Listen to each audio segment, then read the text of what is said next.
I'm Anil Kumar and we'll try to understand how to calculate limit of a function.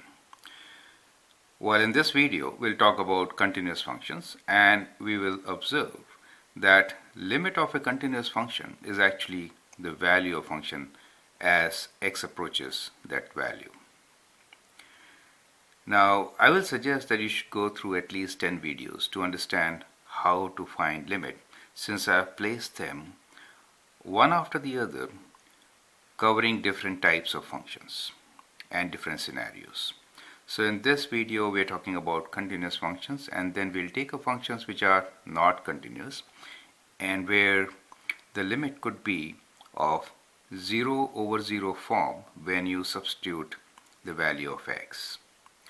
Now in those examples we may follow different techniques, and therefore my suggestion is that see at least 10 videos to get a glimpse of calculating limit and then move on to the next playlist. Let's begin. Limit of continuous function. Here we have four functions.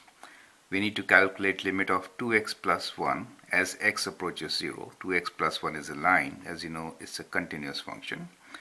Then we have limit of pi as x approaches minus 1. Now what is pi? Pi is a constant value, 3.14 approximately. C is limit of the function x times x plus 2 times x minus 3, which is a polynomial. It's also a continuous function. We need to find limit as x approaches 1. And then we have an exponential function here, limit of 2 to the power of x as x approaches 2. Now all these functions are continuous. So once we substitute the value, we get the limit of the function. So let's begin.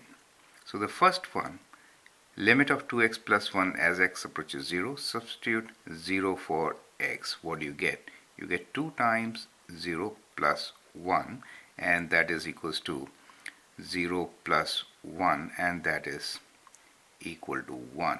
So the limit as x approaches 0 for 2x plus 1 is 1. For the second function, limit of pi. Now pi is a constant function.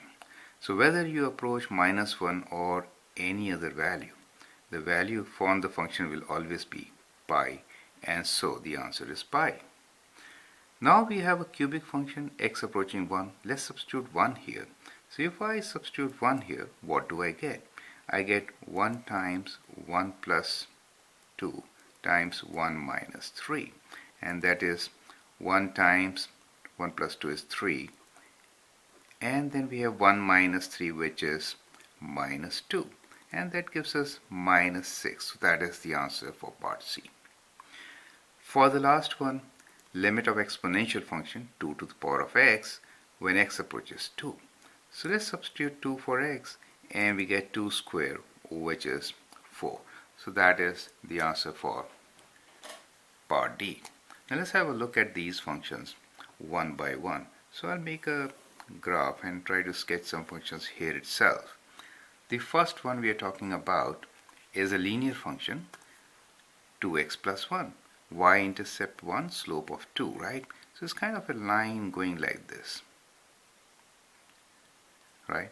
When we say limit of the function as x approaches 0, we are talking about the y-intercept, right? So y-intercept is 1, correct? So that is 1 for you.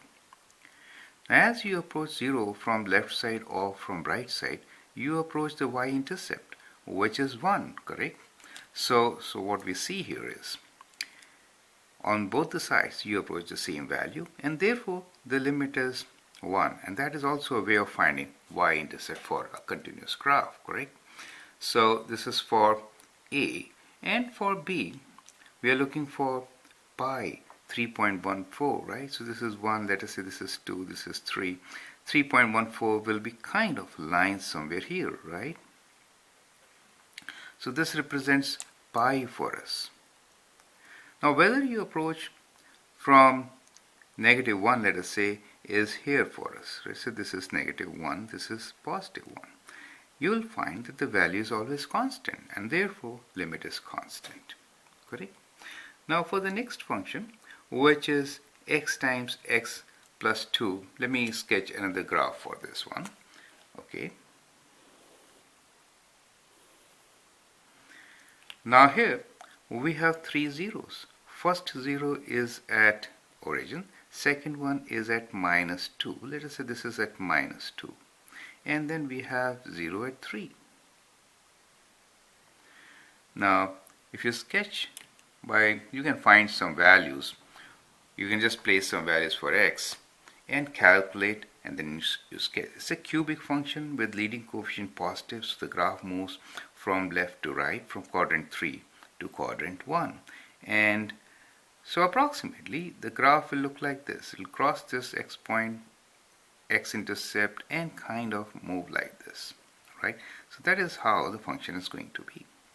Now if we are approaching 1 somewhere here, for example, so this is a very approximate graph. So at this point 1, the value will be approaching minus 6, as we see here. So that is how it is going to be, right? Now for the last one, which is an exponential function, 2 to the power of x, 2 to the power of x will be a graph which is kind of like this, exponential function rising like this, correct? So that is 2 to the power of x. It is a continuous function, so whenever you're approaching a value 2, so this is, let us say, 1 for us and this is 2 for us, you'll find that at 2 it is 4. Whether you approach from left or right, you approach the same value, 4. And therefore what we come to in conclusion here is that for a continuous function, just substitute the value which limit is approaching and find your answer. Whatever you get, you may get a 0 also, which is a valid answer, right? So limit of a continuous function is value of function at that point. That is key to understand. Now we'll see what happens if we substitute x value and we get an indeterminate form of 0 over 0. Then what happens? We'll see it in the next video. Thank you and all the best.